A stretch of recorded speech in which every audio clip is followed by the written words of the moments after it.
Hello, welcome back.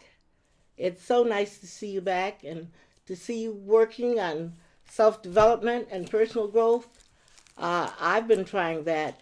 The good thing about the bad weather is that it gives us time to reflect, it gives us time to do for ourselves. One thing I've been hearing about is boredom. I've heard people say they're bored, and I guess I don't understand boredom because I feel if we're doing something, if we're really trying to improve ourselves, I don't know how we can get bored. But that's just me. And today I was thinking we'll talk about job seeking and positive thinking. And don't forget, be with me and help me out because I want to develop better habits. I want to grow. There's always room for growth and development. And I hope that you're with me on that. And don't forget, this is Annie's Way. Um, One thing I thought about is that when we're looking for a job or when we want to work, we need to be curious. Be curious enough to find out what the qualifications are for certain jobs. Uh, don't be afraid to talk to people. If you're on the bus or on the Metro Link and you maybe are sitting next to a person, take an interest. Uh, you'll be surprised the people who don't mind talking. But meanwhile, we need to be ready for the job. There is uh, a book on careers, and there's a way to find out about different careers and the qualifications. But the best way to find out is to talk to people who already have those jobs, people who are where you want to be or want to go. I read years ago that uh, one way of becoming successful is to have money working for you or people working for you. And it's always good to associate with people who are where you're trying to go. People who are working, I'm not putting down people who don't work, but I don't think we learn much from people who are not working when we're trying to find a job. I think we have to stay positive, and it's good to kind of ease away from people who complain all the time. Because if you have a job and you don't like it, then what are you doing to change that situation? It's never a good thing to leave one job before you find another, but it's always good to be ready to take the opportunity to try a job and not be afraid to try. There are some cities that actually offer incentives to have people to move into their town. Uh, so don't be afraid to move either, because moving is just one big adventure. You move, you get to know more people. You'll even find people who will be a lot like family. But one thing I want to say, and I've mentioned it before, whenever we go job seeking, wherever you go to find a job, try to put yourself in that uh, in that situation. In other words, if you're going to look for a job as a secretary, dress up. Uh, who know? I've been in situations where the job was available, and I showed up looking like one of the persons working there, and I've gotten jobs like that, and many people have been hired that way. So try to know something about the job that you're seeking, and don't be afraid to ask questions on an interview. Uh, you don't want to ask too many questions, but it depends on how friendly the interviewer is. Most companies like to think that people are interested in their company. I had an experience just the other day. I was talking to a young friend of mine. She's like a daughter, and she told me that she had been on this interview, and I thought she was looking for another job. But she said, "Oh, she said after working on my job for a while, you have to go through an interview." And I said, "Oh," and I said, "Well, how do you think it went?" "Oh," she said, "It went okay." I said, "Well, while you were talking to them," I said, "did you tell them that uh, you'd been working there a while. She said, I said, did you ask them, did they give you a raise? She said, oh no, that's not. I said, well, that's the time when they talk to you and interview you and they find out that you've been doing a good job. That's the time to toot your own horn. Let them know that you're a single woman, you have a car, you are independent, but you need money. And because sometimes people think that you're just too happy to work for them or be in a situation. And I've been on jobs where, well, I've never waited until everybody gets a raise. I worry about other people, but I've been on jobs where I've gotten a raise, and I know not to talk it up. And some people can't wait to talk about a raise or talk about an extra job. I've been on jobs where there are extra projects and projects that pay extra. Well, on projects like those, everybody can't be involved, but I'm just glad to be the one selected.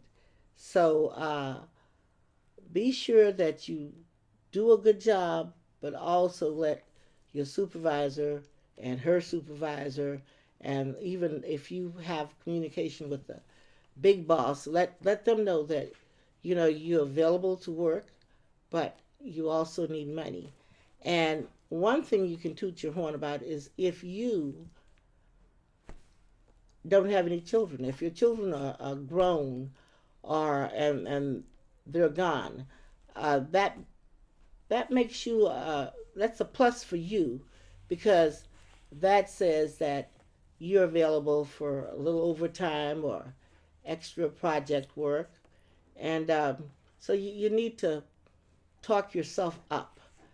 And I find that on the job all the time, you need to know your job and you need to do it well. You need to know the person beneath you, the position that's below your job.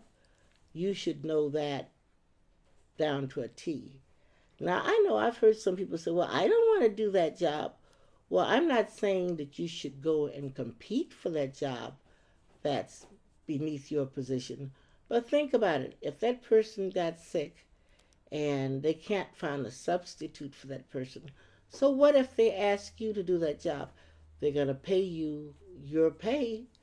If you have a job and you're making, say, $15 an hour, and the person below you might only be making 12 or 13, if you have to fill in for that person, nobody will expect you to work at that person's salary.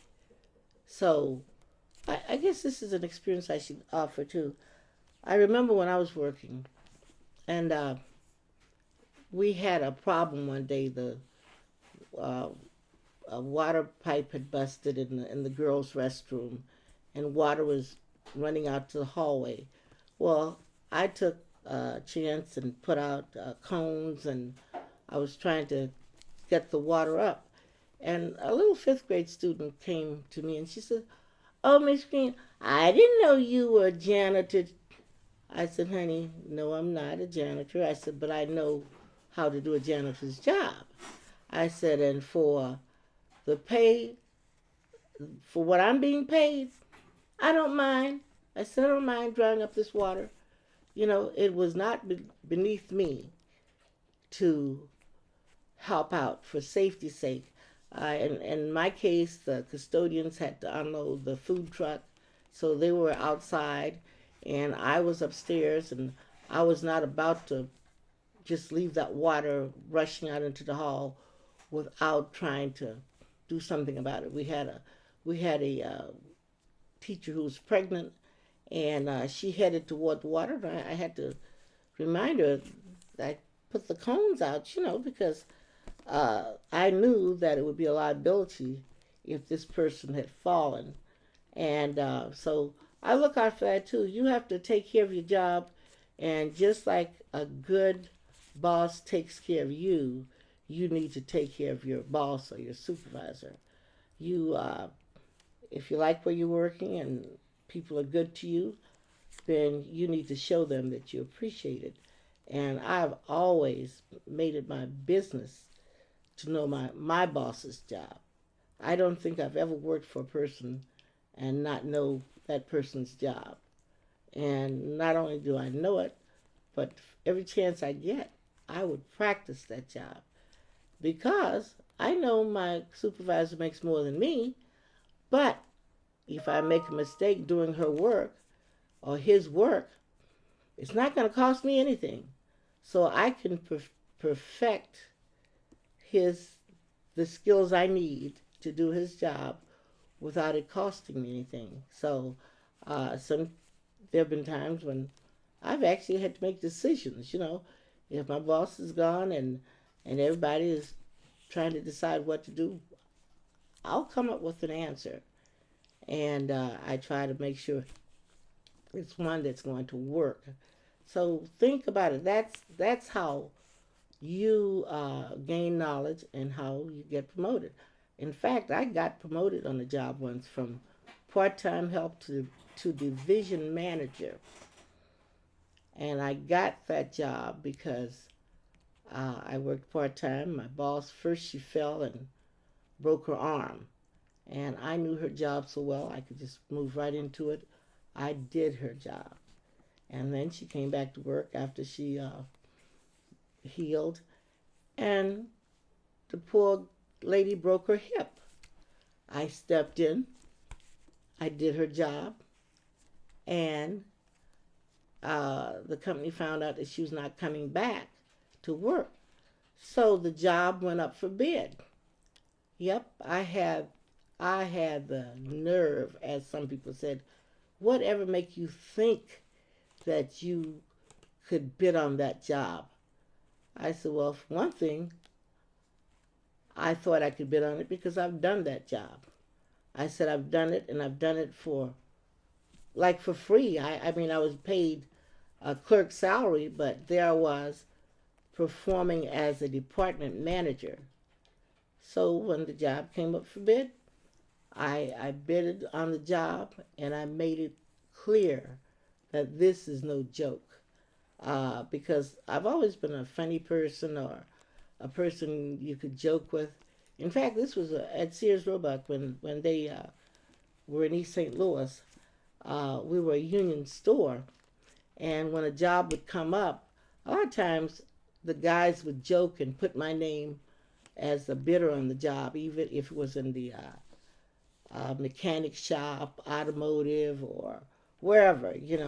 If a job was up for bid, they jokingly put my name up. But when this position came available in a department that I was familiar with, young men and boys, I put my name on the board, and I made sure that everybody knew that this is not a joke, y'all.